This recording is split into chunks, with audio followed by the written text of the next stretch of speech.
सबसे बड़ा क्वेश्चन कि अगर की नीतू गोल्ड डिगर है तो आज उसको रेंट की प्रॉपर्टी में जाने की जरूरत कैसे पड़ी। Hello friends, welcome back to my channel Earth Mom Dehradun. तो फ्रेंड्स, कीर्ति दीदी से लगातार बहुत सारे क्वेश्चंस पूछे जा रहे हैं, क्योंकि जिस तरीके का इमोशनल व्लॉग आज आया है, उस व्लॉग के बेसिस पे जाहिर सी बात है कि जो मिडिल एज की ऑडियंस होती है या उनकी एज की ऑडियंस होती है वो कनेक्ट जरूर करेगी। और वन साइडेड स्टोरी से हमेशा एक की तरफ झुकाव ज्यादा बन जाता है। तो इमोशनल नो डाउट कि इमोशनल व्लॉग था और काफी ज्यादा ऑडियंस जो है इससे कनेक्ट कर पाई कि हाँ, पेरेंट्स के स्ट्रगल्स होते हैं बच्चों को पालने पोसने में। इस बात में कोई भी दो राह नहीं है कि हर पेरेंट्स अपने बच्चे के लिए दी बेस्ट करने की कोशिश करता है। लेकिन क्वेश्चन फिर अगेन वही उठता है कि जब इतना प्यार, इतनी मोहब्बत माता पिता अपने बच्चों को देते हैं तो ऐसा क्या हो जाता है कि आज की डेट में वो प्यार कहीं नजर ही नहीं आ रहा है। वो प्यार ऐसे गुम कैसे हो गया। कोई भी छोटी मोटी चीजें खून के रिश्तों के बीच में नफरत नहीं पैदा कर सकती, दूरियां नहीं पैदा कर सकती।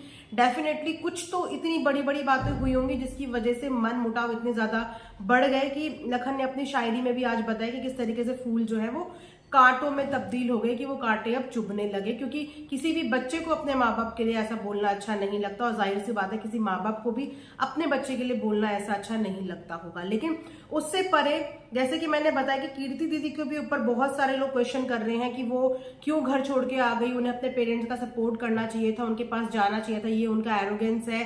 क्योंकि उनकी एक इमेज पोर्ट्रे कर दी गई है एक स्टबर्न चाइल्ड की, जो अक्सर नाराज होके घर से चली जाया करती थी। और इस बार वो उनके घर गई है और उन्होंने उसको क्या बोलते हैं, सहारा दे दिया, पैम्पर्ड कर दिया बजाय समझाने के।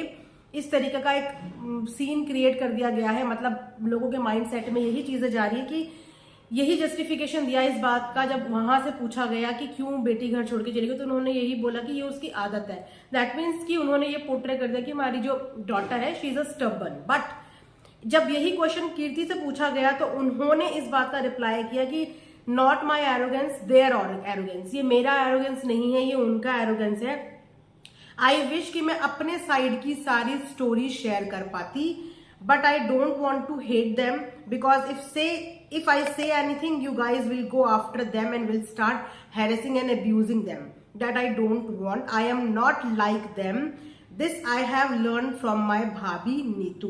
उनका बोलने का मतलब ये है कि अगर मैंने अपनी साइड की स्टोरी बतानी शुरू करी तो आप लोग उनसे इतना ज्यादा हेट करेंगे, अब्यूज करेंगे, उनको हैरेस करेंगे, जो कि मुझे अच्छा नहीं लगता। पर्सनली मैं नहीं चाहती कि इस तरीके का कोई भी सिनेरियो क्रिएट हो। मैं उन लोगों की तरह नहीं हूं, और ये मैंने सीखा है अपनी भाभी नीतू से।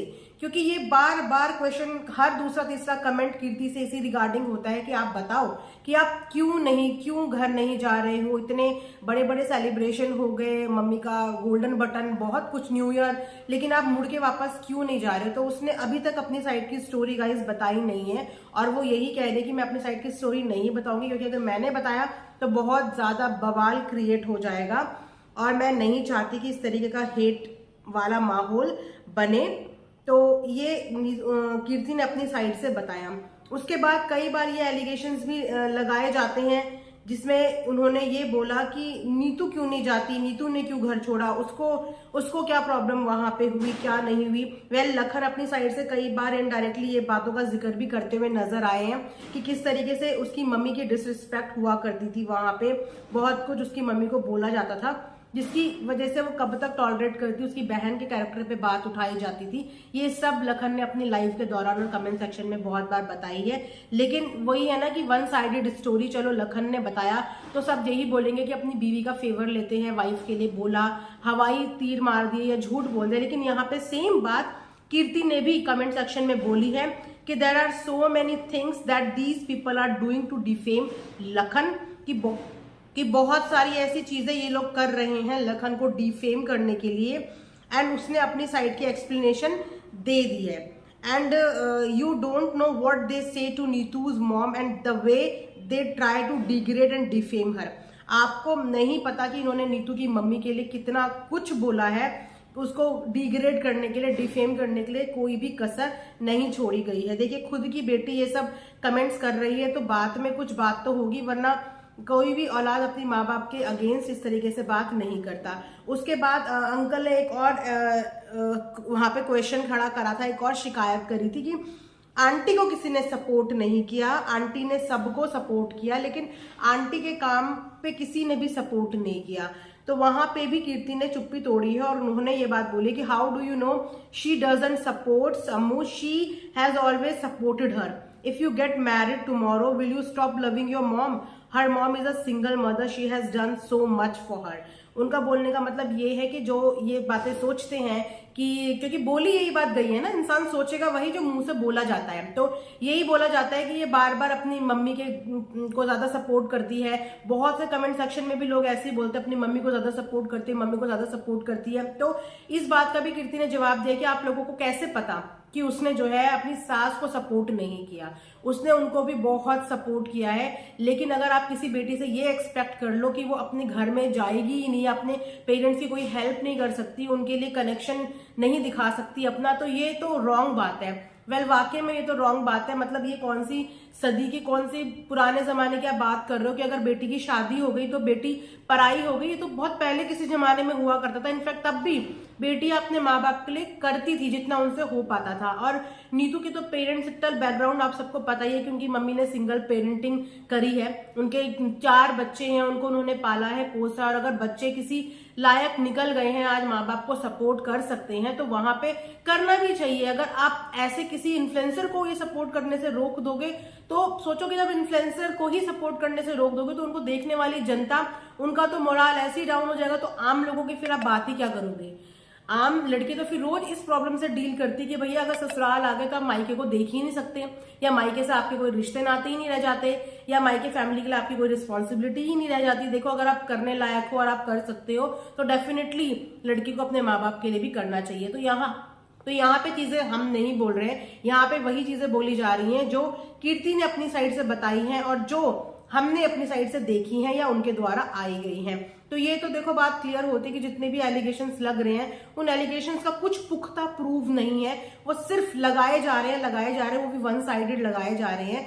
और अभी तक इस बात की क्लैरिफिकेशन नीतू ने दी ही नहीं। उसको बहुत कुछ बोला गया, उसको गोल्ड डिगर बोला गया, उसको ये बोला गया कि अपने मम्मी को ही देखती रहती है, मम्मी करती रहती है, बहुत कुछ बहन को ही सपोर्ट कर रही है, लेकिन उसने कोई भी एक्सप्लेनेशन नहीं दी। और रही बात हेट कमेंट्स की, तो हेट कमेंट्स नीतू के लिए भी बहुत सारे आते हैं, लेकिन उसका भी उसने कभी जवाब नहीं दिया, कोई अपनी साइड से कोई एक्सप्लेनेशन नहीं दी, कोई रिस्पॉन्ड नहीं दिया। लेकिन वहां पे कीर्ति ने अपनी भाभी के बिहाफ में ये सब बातें बताई है कि अगर मैं चुप हूं तो भी इसीलिए चुप हूं कि मैंने अपनी भाभी से चुप रहना सीखा है, और जो भी चीजें एलिगेशंस भाभी पे लगाए जा रहे हैं उसका जितना बनता है देखो वो क्लियर करने की कोशिश करती है कि भाभी कुछ नहीं बोल रही है तो उनकी आवाज में उनकी ननद जब उसको मौका मिलता है, जब उन्हें लगता है कि यार ये चीज क्लियर करनी जरूरी है, क्योंकि ऑडियंस फिर अपना अलग ही परसेप्शन सेट कर लेती है, तो वो क्लियर करती हैं अपनी भाभी के बिहाफ में। क्योंकि लखन जब ये चीजें अपनी वाइफ के लिए बोलते हैं तो लोगों को लगता है कि सिर्फ अपनी वाइफ का ही सपोर्ट कर रहे हैं या अपनी वाइफ के लिए ही बोल रहे हैं, लेकिन देखो हर कहानी के 2 पहलू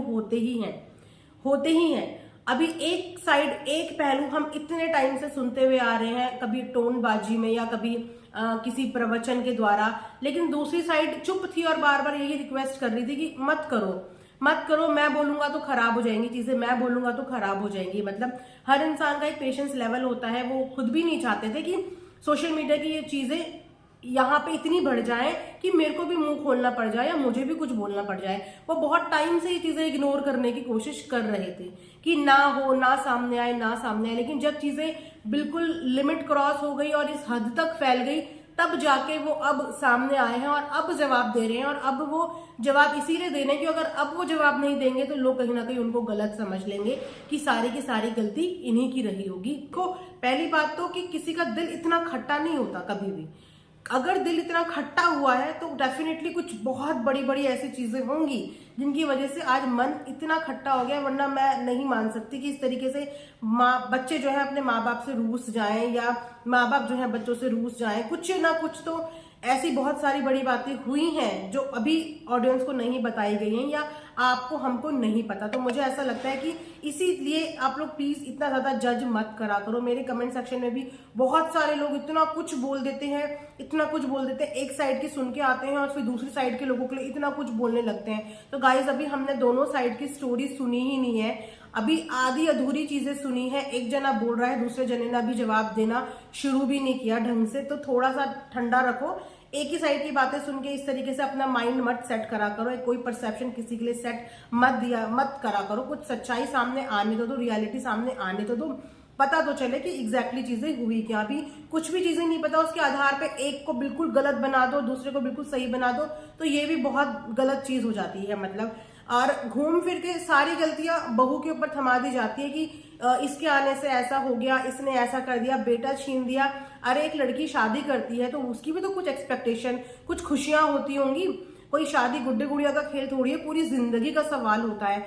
अगर कि ये लव मैरिज नहीं होती और अरेंज मैरिज में ही कोई बाप अपनी बेटी के लिए रिश्ता ढूंढता, कोई माँ बाप अपनी बेटी के लिए रिश्ता ढूंढते, तो कौन से माँ बाप अपनी बेटी के लिए अनसेटल्ड फैमिली देखते? हर माँ बाप अपने बच्चे के लिए एक सेटल फैमिली ही तो देखते हैं। तो क्या फिर वो माँ बाप भी गोल्ड डिगर है कि वो अपने बच्चे के लिए सेटल फैमिली देख रहे हैं? हर किसी के घर में बेटियां होंगी और हर माँ बाप ये चीज जानते हैं कि वो अपनी बच्ची के लिए, अपनी बेटी के लिए बेस्ट घर ही देखते हैं, जहां पे उसको किसी चीज की कोई कमी ना हो।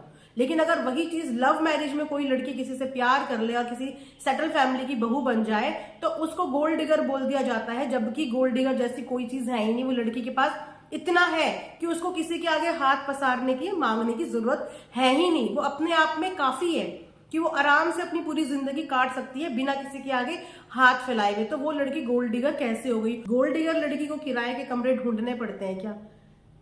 सोचने वाली बात है कि गोल्ड डिगर लड़की जिसका तुमने ये टैग लगा दिया कि ये आई ही इसीलिए थी, इसने बड़े घर में शादी ही इसीलिए करी थी, तो आज क्या उस लड़की को रेंट की प्रॉपर्टी ढूंढने के लिए दर दर भटकना पड़ता? सबसे पहला क्वेश्चन ये है। और दूसरा क्वेश्चन ये कि उसके पास पैसे की कोई कमी नहीं है, वो अपनी जिंदगी आराम से चला सकती है, अपने साथ के लोगों की जिंदगी वो आराम से चला रही है, बहुत सारे लोगों का उसकी वजह से घर बार चल रहा है। तो वो लड़की सेल्फ मेड है, उसको जरूरत नहीं है। तो जो लोग ऐसा सोचते हैं कि लड़की ने गोल्ड डिगर है, उसने पैसों के लिए शादी करी, तो एक बार अपने घर में भी अपनी बेटियों को देखो और ये थॉट अपने दिमाग में लाओ कि जब आप अपनी बेटी के लिए घर परिवार ढूंढने के लिए जाएंगे, तो क्या आप अपनी बेटी को ऐसे घर में नहीं देना चाहेंगे जो फैमिली सेटल्ड हो? हर कोई अपनी बेटी को एक सेटल फैमिली देना चाहता है। तो इसीलिए औरत के ऊपर से, लड़कियों के ऊपर से गोल्ड डिगर का टैग मत लगाइए, मत बोलिए। ये हर बार का बहुत अच्छा एक पॉइंट लोगों को मिल जाता है, गोल्ड डिगर बोलना। जैसे पता नहीं लड़कियां कितनी धन दौलत जायदाद चुरा लेती है, कितना चुरा लिया, क्या चुरा लिया, पहले इस चीज के प्रूफ लेके आओ कि कितना चुरा लिया, कितना गोल्ड चुरा लिया, कितनी प्रॉपर्टी चुरा ली, कितना क्या कर लिया। उसके बाद आके इस तरीके की स्टेटमेंट किसी भी लड़की के लिए पास किया करो। तो यहीं पे ये वीडियो एंड करती हूँ। आई होप आप लोग मेरे पॉइंट से अग्री हुए होंगे। And thanks for watching earth Mom Dehradun.